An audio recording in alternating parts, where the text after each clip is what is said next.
Hello and welcome to the 7th episode of Payara Podcast. My name is Dominika Tasarz-Sochacka and I will be your host for this episode.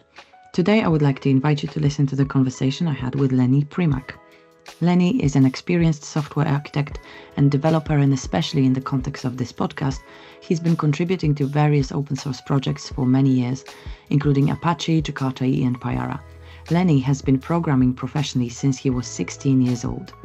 Over the years during his career in software development, he worked for various Wall Street firms and he's been running his own business, Flow Logix, developing software-based solutions for fast-moving businesses utilizing Jakarta EE technology. Parallel to his tech career, he also obtained his private pilot certificate at 19 and later became a commercial pilot. I had the pleasure to work with Lenny on various occasions, first meeting him at Payara, where we worked together for a while, and then even after he left the team, he continued to contribute to the Payara project, as well as working on Jakarta EE, which is where we kept crossing our paths regularly. Last month, in June 2024, we held the Virtual Payara Conference, and that's where Lenny joined us for the Open Source Contributors Roundtable. We had a really interesting conversation then, but had limited time to discuss various aspects of his work on open source, so I thought it would be best to give Lenny some more time to share his journey and his experience during the Payara podcast. So here we are today. I hope you will enjoy listening to this episode, Keeping Projects Alive, a conversation about open source contribution with Lenny Primak. It's really great to have you on the podcast. I'm really glad to be able to, have another conversation with you, especially after the Virtual Payara conference, which we did, how long ago now? 3 weeks? 3 weeks, Yeah. really? Me too. I had a great time and appreciate the opportunity. Exactly. It was great to have you, and it was just to sort of remind the audience, if you haven't seen it, we did a Virtual Payara conference back in June 2024, and we had one of the sessions that we run that Lenny was part of was the open source contributors panel, and we had Ottavio as well, who was one of our guests in the previous podcast episodes. We had Carmen from Eclipse Foundation, and we had Lenny as well, and we decided at that point with Lukman, who was also one of the co-hosts, that we could have another conversation with all of our panelists for a couple of hours probably. So we thought, let's invite Lenny over and expand on some of the topics that we talked about during the panel, because there's so much to talk about. So thanks again, Lenny, for joining me today. So Glad to be here. Yeah. So let's begin. How did you start your journey with Java and Java development? Can you tell us a bit more, a bit of your background story? Oh, absolutely. I started with assembly language, actually. That was my first language. It was the 8086 assembly. I don't want to date myself too much. And I just loved the internals. I just loved making the computer do what I want. And I like to see how it works under the hood. So there's no better way to do that than the assembly language. And that was kind of just a hobby at home. I was a kid and I wanted to just make the computer do what I want without any kind of translation layer, any kind of anything. I just wanted to understand what's going on. It was tedious, but it's a great learning experience. I suggest that anybody should do that at least once, just to figure out how all the chips and all the memory access and all that stuff works underneath. It's a very valuable lesson. And then after that, I went into C briefly, and my first kind of professional setting was in C++. Oh, and I loved C++. Oh my goodness. I just loved it so much. I felt like it was a perfect language. It was just accessing all the low-level stuff I could do in C++. And I felt like I was talking to the machine, and I also felt like I had object-oriented style programming in there, and some of this functional programming, and it was great. some of the stuff that I did was OSF motif, the graphical user interface for Unix, and that worked great. And I wrote a library for it, and a functional programming library, and they, the precursor to HTML. There was no HTML back then. So it was called XM Plus, and I felt like everything was fantastic, and and this is just a perfect development environment. And I even dabbled with reactive programming in C++ because we had some high performance things that we needed to do. And that was the first time when I tried to do like the quote unquote reactive programming in C++. That was the first time that I felt like there's something to be desired, because I couldn't make it work. It just no matter what, there were bugs cropping up.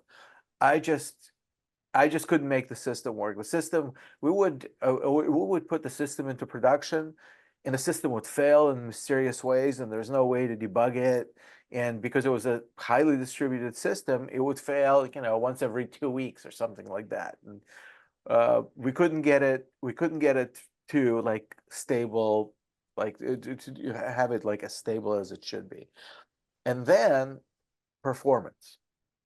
That's another thing. C++ is known for performance. However, in a real world setting with a real world distributed complicated system, the bugs take over. The problem is that you can have all performance in the world. If your performance code is buggy, it's not going to matter, because you're either going to not have some issues with, the performance is going to go away because the bug is going to take away that performance. So that's when this was, I think it was in the late 90s, Java 1.2 time frame, where I'm like, there's something up with this. So that's when I tried Java for the first time, and it wasn't good. It just wasn't good in those days. Was it a hobby at that point, or was it already part of your career? No, the professional stuff started with C++. So Okay. So it's like, and I was in a position where I could dictate the technology and all that stuff, and so I was lucky to do that. And I was free to experiment. So we did experiment with some things, and some things I had to take over because I was kind of like put myself in a position. I was good at debugging. I always was. And people would have a system that didn't work, and they're like, Lenny, we need you to debug this. So I was kind of in that position where I could rescue those types of systems. And that C++ distributed system that tried to do the reactive stuff back in the early 90s, that's the first one I was like, I can't figure this out. And I tried for months and months and months, and I just couldn't do it. The other thing about C++ is, even though I still think it's a great language, it's a low level language, and there's certain use cases, actually a lot of use cases, where low level language is just not appropriate. So, for example, in C++, and again, forgive me, my C++ experience is from 10 years ago. I don't think it changed much, but I might be wrong. I mean, I know there's a C++ 23 standard, but I don't think that the core problems have went away. And forgive me, C++ people, if I'm wrong, and you can, leave a comment or Exactly. I was just about to DM me say, on let's Twitter or start a something. discussion. Tell Lenny if he's right Yeah. or wrong, please. Yeah, if forgive me if I'm wrong, C++ people, or if I'm out of date. But if you have a library that's optimized, has optimization settings with one compiler or one version of the compiler or some kind of different optimization setting, and you have another one with different one, The problem is you can't put them together. For example, if you inline, if one of them inlines a method and the other one doesn't or tries to call it, it's either won't compile, but the problem is it probably will, and it'll crash in the middle.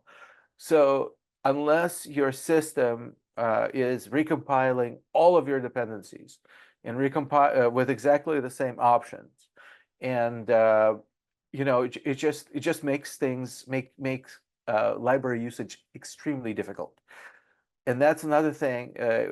Basically, C++ precludes binary reuse, and that makes making a complex project in C++ that's actually optimized, it's actually compiled with optimization settings, and then getting it to work and then getting it not to crash without weird bugs that you can't really debug in production anyway.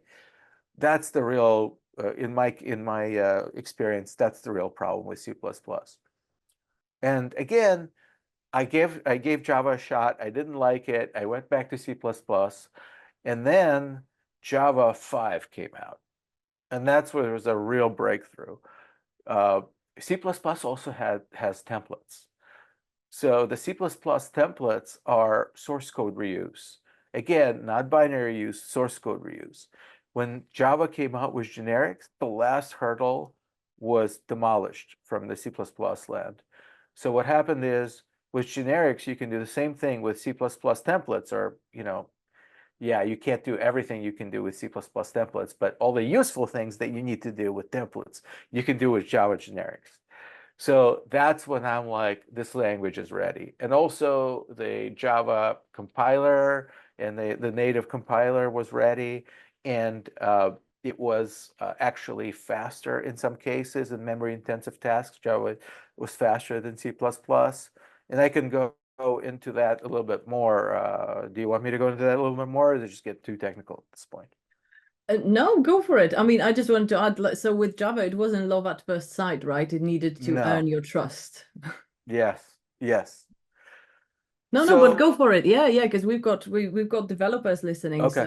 So not too technical, I don't think so. Yeah.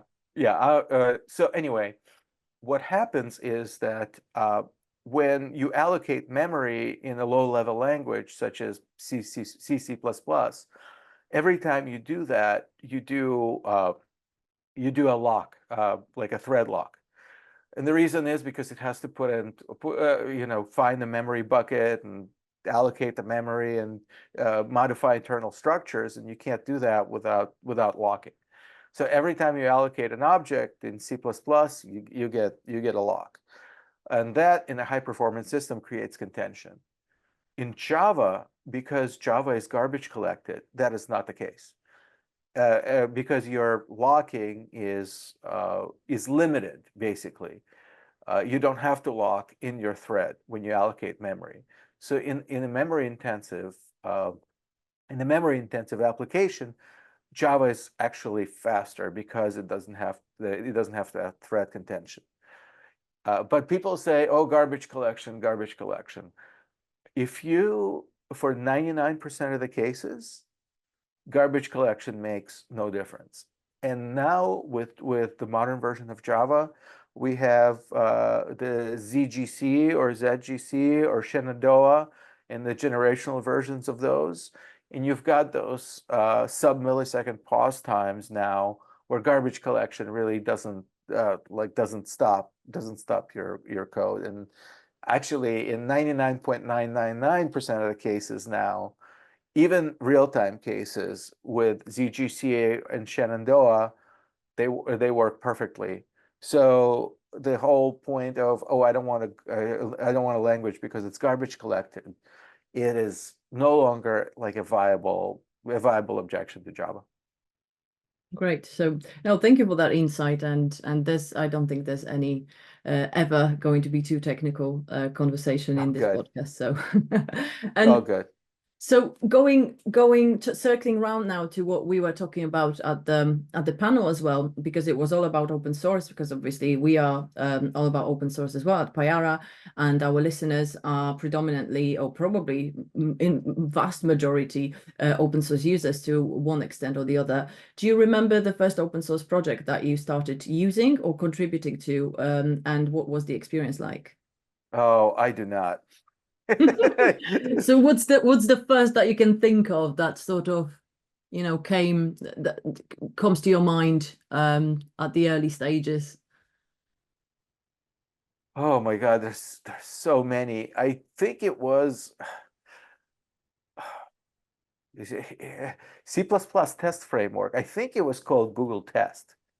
I believe that was the first one, but I'm not quite sure. Mm.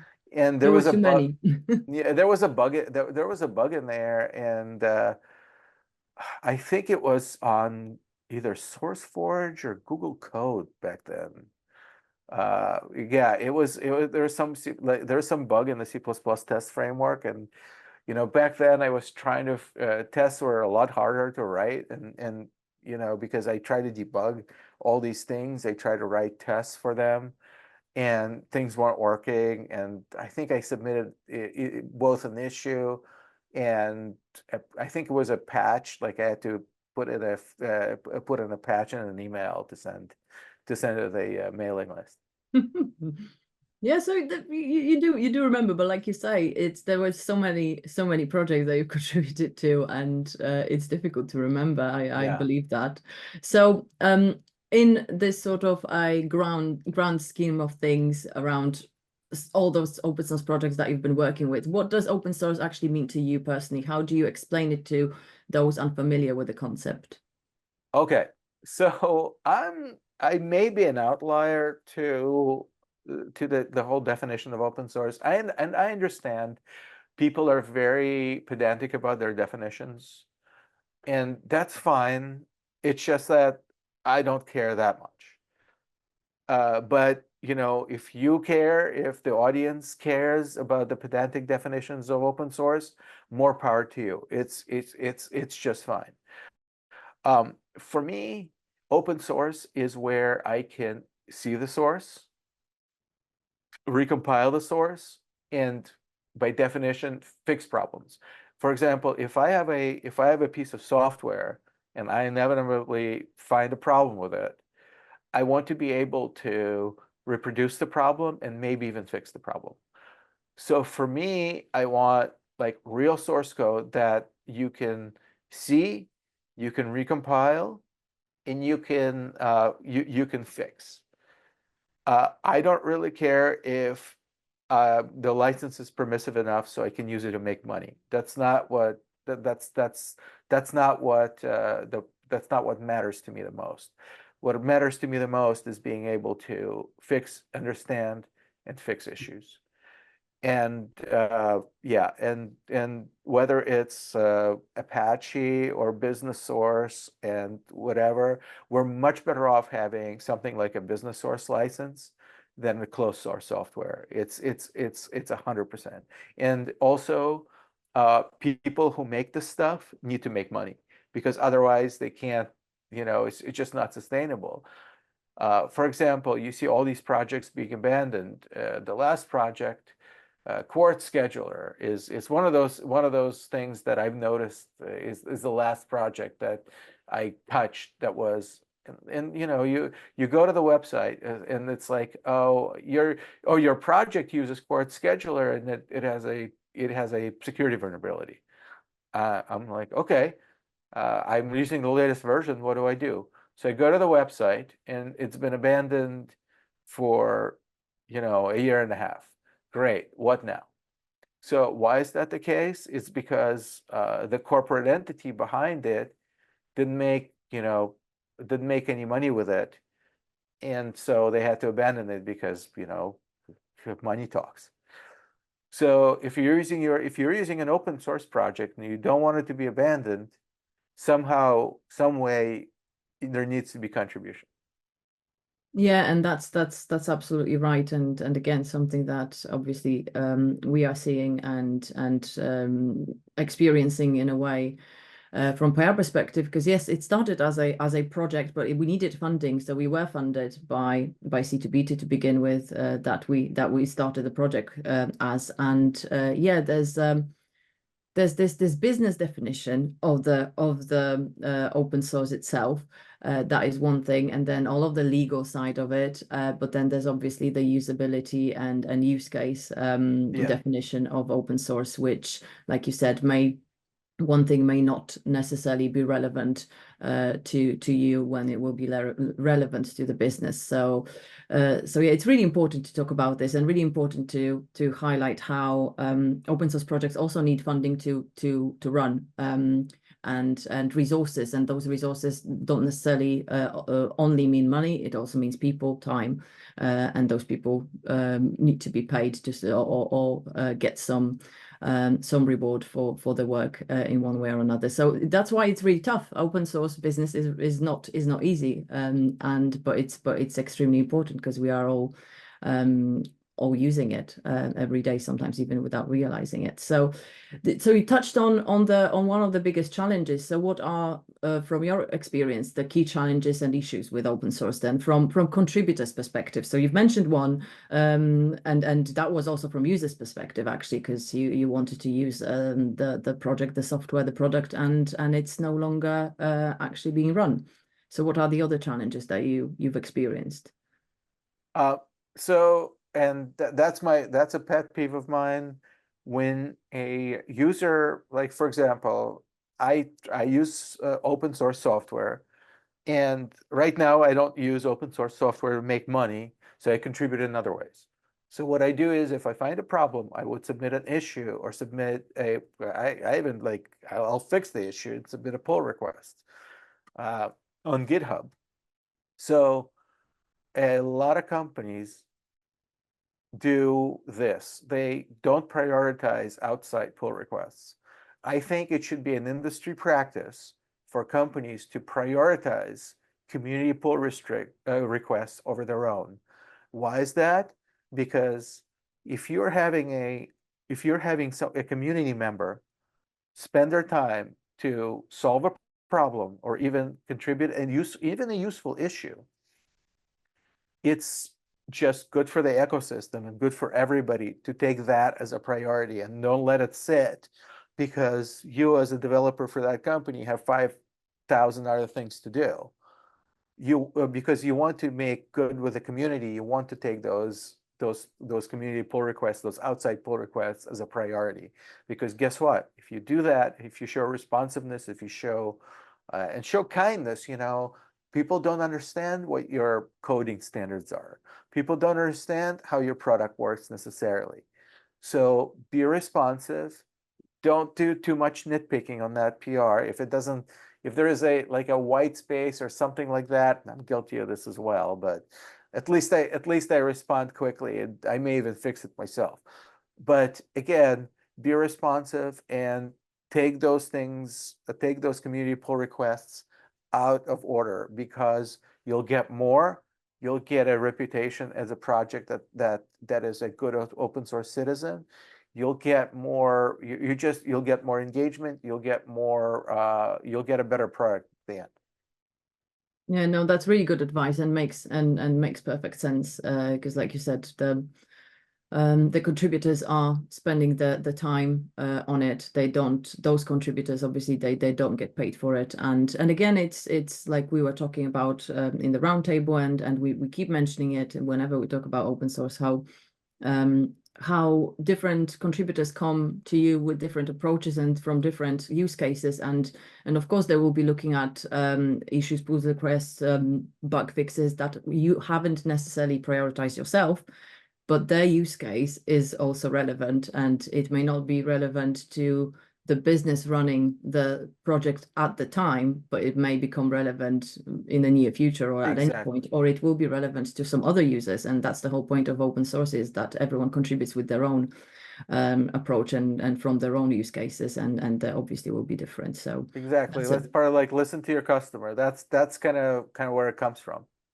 That's right. So How about so that was more from like a contributor's perspective. From a user perspective, this is one of those examples that you've mentioned. You were using a product and it ended up being abandoned. Have you had any other sort of examples where open source has been challenged or had challenges like that as a user of open source products? Again, as a user, it's good. I think quality of open source software is better than proprietary software, bar none.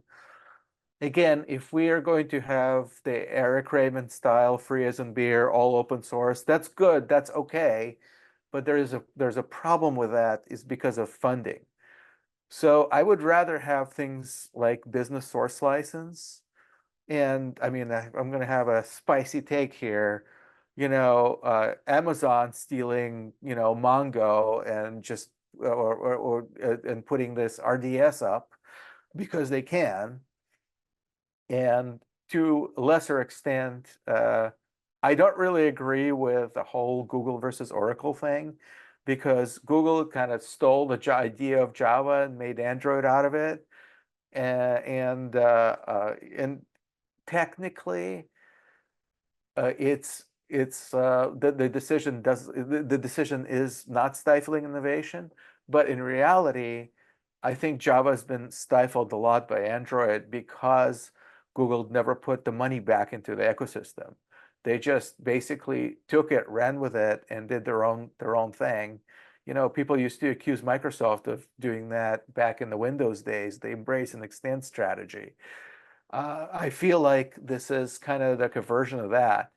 Um, and the license, the free as in beer, completely free licensing, I think, has a problem because of that. And projects, they need funding, they need money, and you can't just have a big corporation think, oh, this is a great idea. We're going to put 100 developers on this. We're going to recreate it. And they're free to do that, but I don't think it's good for the ecosystem because it stifles innovation, because the next person who's going to come up with this with a great idea or something that gets traction, they're going to get somebody like Google come there and embrace and extend it into something like Android, or Amazon come in and fork the code or even do a clean room implementation with the idea that somebody else did and taking away their business. And Apple to some extent is doing the same thing with Sherlock. That's the idea. And I don't know what the solution is, but that is definitely a problem. Yeah, that's interesting, and again, that could be a whole separate topic for a conversation, spicy conversation, like you said. But you did mention about innovation and the issues around that. So, how did open source, in your opinion, in what you've experienced, changed over the years? Has it changed at all? You've mentioned about possibly actually issues with innovating because of all of those licensing approaches and changes, and how bigger corporations take over the projects. How does that actually, from the perspective of using open source over the years, how has that changed? Well, it's an interesting question. I don't know if I can connect the two facts, but open source has changed a lot. I think GitHub is definitely a huge step forward in open source, although in my opinion, Git is atrocious to use, and Mercurial was much better. But it's my personal preference. Again, a spicy take. So yeah, so GitHub if anything, kind of democratized development. It is GitHub. However, there are a lot of everybody talks about open source supply chain, right? And a lot of the open source supply chain stuff comes from the JavaScript world. or Python world. Um, Here with Java, we have Maven Central, and Maven Central was designed from the start to be security conscious. There are so many attacks that you can do with the JavaScript or maybe Python ecosystem. They're just not applicable to Java. So like typo squatting, that's just not applicable because Maven Central verifies your domain.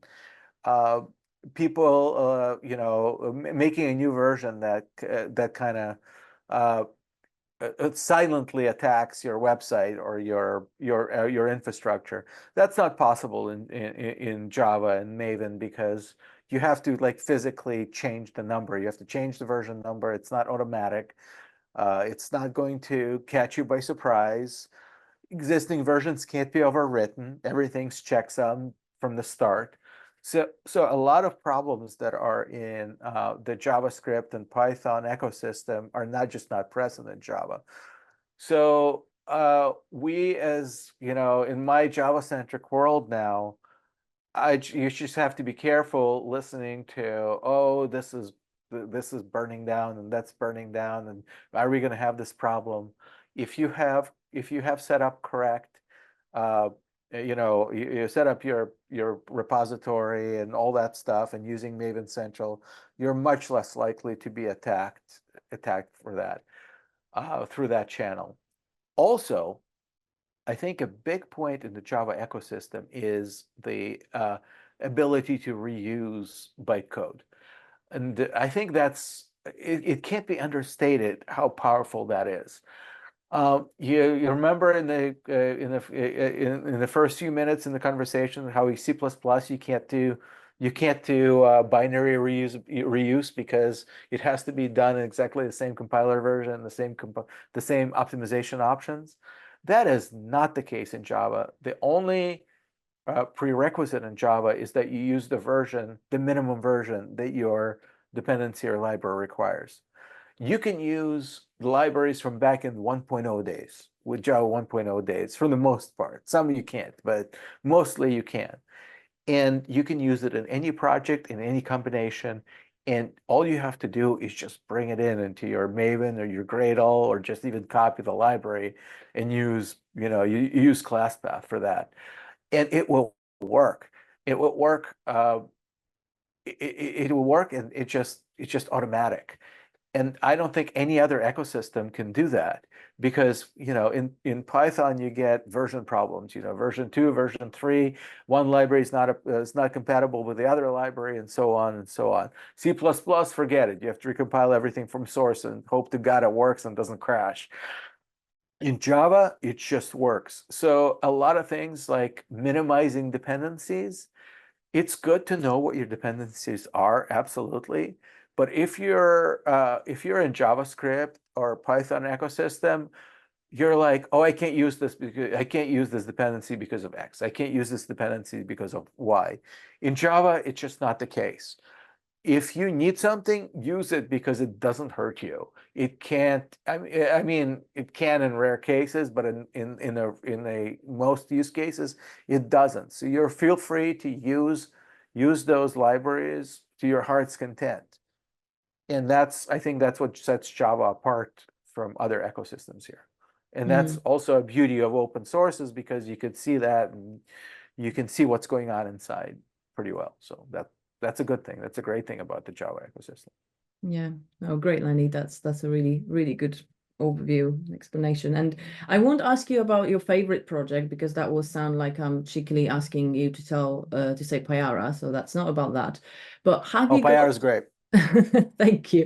But and you contributed to that. Let's be absolutely honest. So yeah, you've worked a lot on it as well. But have you? And again, looking over the years, not necessarily recently, have there been any, or has there been any project that was particularly satisfying to work on, whatever that means for you? Something that you really remember as a really good time working on that project, or if you are still working on it. Oh, well, right now I'm working on Apache Shiro, and that's pretty satisfying. It's a security framework, and it's got features that no other security framework has. Uh, it's got a couple of unique features. One is it's super easy to configure. You just configure it with one properties file, and you're off to the races. Uh, Two, it's got wildcard permissioning, which means you can set up your permission scheme, and it's super, super flexible. You could just, it means you can change one line of code and affect the whole application to change your permissioning scheme. So it's very, very flexible. It's agile as as we speak. And the third one is works with Jakarta EE exclusively, is form remembrance. So if you're having a form and something goes wrong, and either the server crashes or your session times out, or you go out to lunch and you submit that form and it goes to the login screen, you're going to lose all of your data in the form. No, you're not. With Apache Shiro, it remembers all of your inputs. So when you log back in, it'll come back to exactly where you came, exactly where you started, or exactly where you were before. So that's a kind of unique in the industry, and I like working on that. Mm. So what would you say makes the open source project attractive for a contributor like yourself? What are you looking for in those projects that you contribute to? It's just kind of interesting use case for me, because in my prior work, even before Payara, I was always unsatisfied with the way the security worked. I was always unsatisfied. I've came up to this losing data in a form even today. Like, you go to any website, you're afraid to get away from the computer. If phone rings, you're afraid to take the phone, because if you come back, your data will be lost. If there's something happens, your browser crashes, or something happens, your data will be lost. And with Apache Shiro, that's not the case. So that's kind of satisfying. Yeah. Yeah. No, that's great. Again, it's those specific use cases really that I really like to talk about, because those are really good examples and specific tangible examples. So what advice would you give to someone who wants to start contributing to open source but doesn't really know how to start, where to begin? Oh, that's a good question. I mean, let's see. Let me think about this a little bit. So, okay. So I guess scratch your itch is the biggest one, because all the projects that I have ever contributed to, including Payara, have scratched my own itch. So scratch your itch, and don't go for the hype. The AI stuff, it's nice, and all, and your latest JavaScript framework, it's but is it really useful? Again, a spicy take. I would use Jakarta faces and prime faces in all of my projects. I wouldn't touch React. You know why? Because whenever I go to the website today, all you see is these gray rectangles every single time, and I have to wait 30 seconds for them to come up. And then I click, and then another web page, and another 30 seconds to come up, because of these gray rectangles. And guess what those are? Those are all the megabytes and megabytes of JavaScript downloading, and with your latest JavaScript framework. No, thank you. No, thank you. Get me away from that. Yeah, so it's really about, like, I think a couple of people mentioned before, either on the podcast or some conversations that I've had.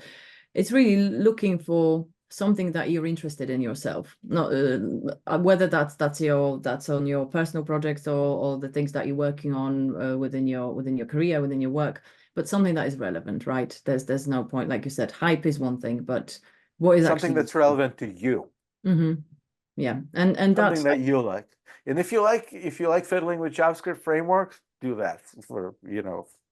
I just personally don't recommend it. Yeah, so it's a personal, really. Yeah, what do you like, what do you enjoy, and start there.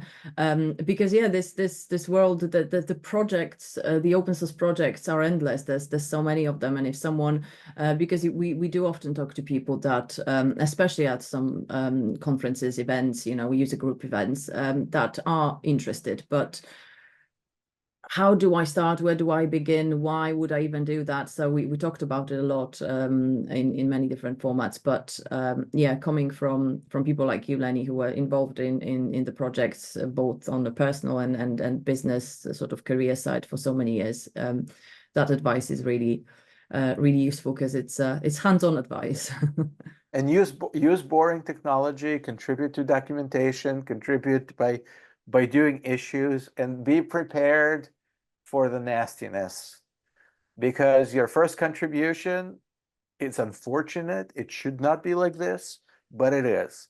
The first thing that the project owners will look at is who are you, as opposed to what you did, which as a culture, we should be changing. As a culture, when somebody makes a contribution, don't look at who did it, look at what they did.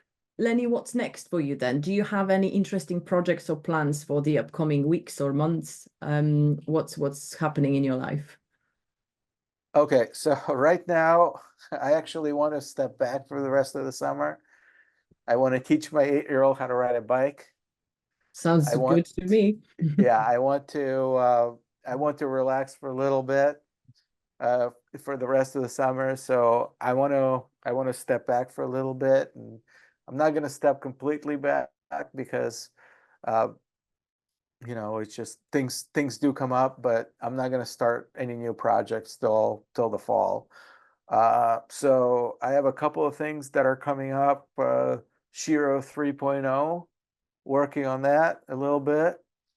And also there's a few projects that I have. I'm going to be wanting to do your job a little bit more as in marketing, as opposed to more of development, because I just hit a big age milestone recently, and I want to it makes me think about who uses the stuff that I create, and versus what I create.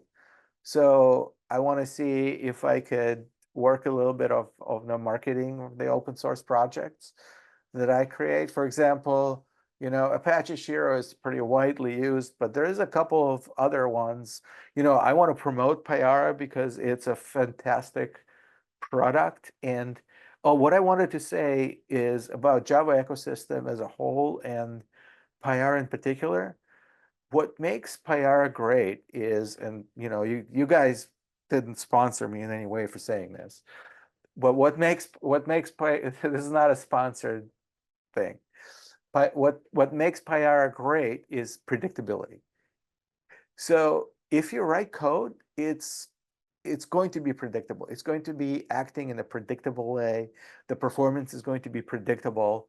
And that is an amazing thing for enterprise development. And also, like, for use and for contributing, boring technology. I think boring technology is what is the new is it should be the new hype, because all the stuff, you can probably hack up some kind of prototype in Rust in like 2 weeks that's going to blow everybody's mind, or you can do an AI demo in a week or two that's going to, oh, this is so cool, it's great. However, none of that stuff will translate into a reliable business application. And that's where Java and Payara excel, where if you have a predictable working business application that scales with your team, that scales, I mean, you don't need uh, another spicy take, microservices. I've I've never been a fan of microservices, because microservices is something that's been taken from the JavaScript world. In JavaScript or Python, you need microservices. Why? Because one node module is not compatible with the other. So you can't use two together in one program. Same thing for Python modules. you can't do it because one is incompatible with the other. So what happens is you have to do a whole brand new project for each of your little services.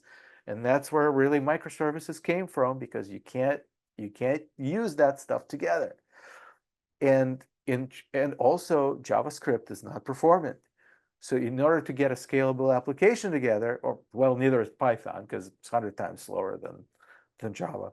So what needs to be done is, if you have to scale applications, you have to have 50, 100, 200, 500, 1,000 servers for all these microservices, and then you have to manage them, and then you have to log them, and then they keep crashing, and then you'll need Kubernetes, and then you need all of these different containers, and it just and with a Java program, you just do the same thing on two servers.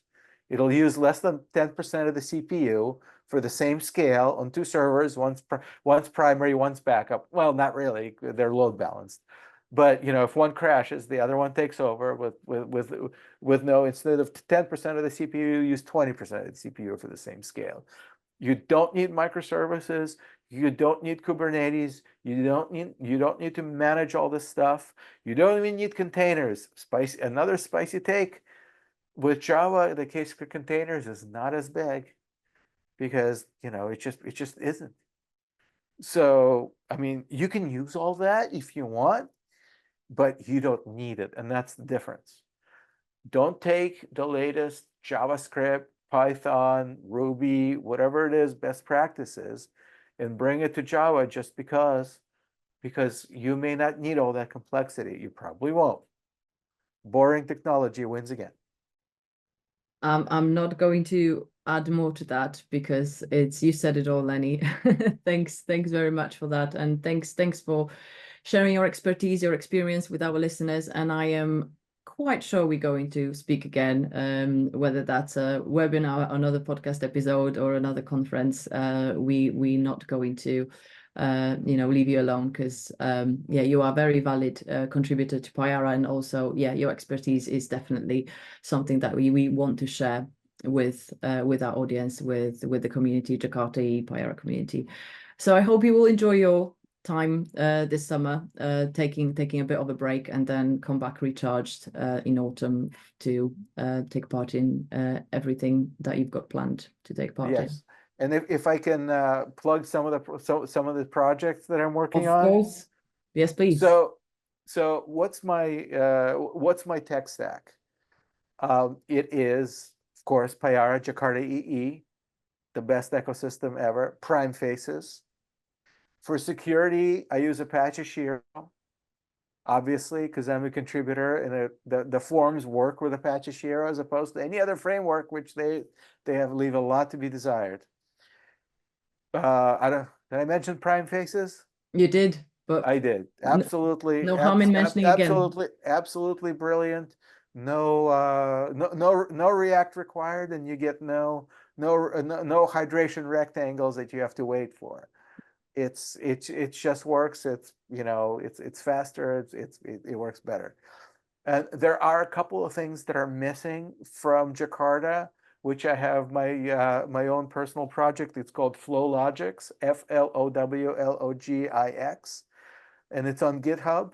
And what that does is just plugs some holes that Jakarta EE doesn't have. Some point I'm hoping to contribute that to Jakarta, but that takes a while. So basically, what that does is a couple of things. One is easy database access. So it works on top of JPA, so it's completely standard. You can inject something called a JPA finder, and it just gives you a couple of extra methods to filter and to sort and to enrich your database queries. And that is used by something called the data model, which plugs into the prime faces data model, which gives you unlimited, infinite scrolling database tables and charts and things like that. Just enhances your workflow in your prime faces data, basically data pages. So again, Flow Logix, it's my little contribution to the world of Jakarta EE, and I think it's got a few missing pieces that Jakarta EE doesn't have.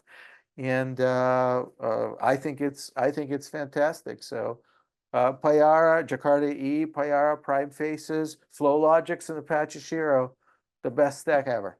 That's the best package. We're going to link to. I mean, I'll make sure we're going to link to all of these projects in the podcast description as well, so the listeners can check them out if they haven't already. And what is the best way, Lenny, to contact you if anyone wants to reach out, for some help? If you do offer that, what's the best? Where's the place to find you? Yeah, it's email lenny@flowlogix.com. And I'm L Primak, LPRIMAK on most platforms. Mastodon, the site formerly known as Twitter, LinkedIn. I don't know, I'm sure I'm forgetting GitHub. Yeah. So you all of the usual places. Thanks, Lenny. Thank you very much for that. And yeah, I do hope to speak to you soon on another relevant topic, whichever one we pick next time.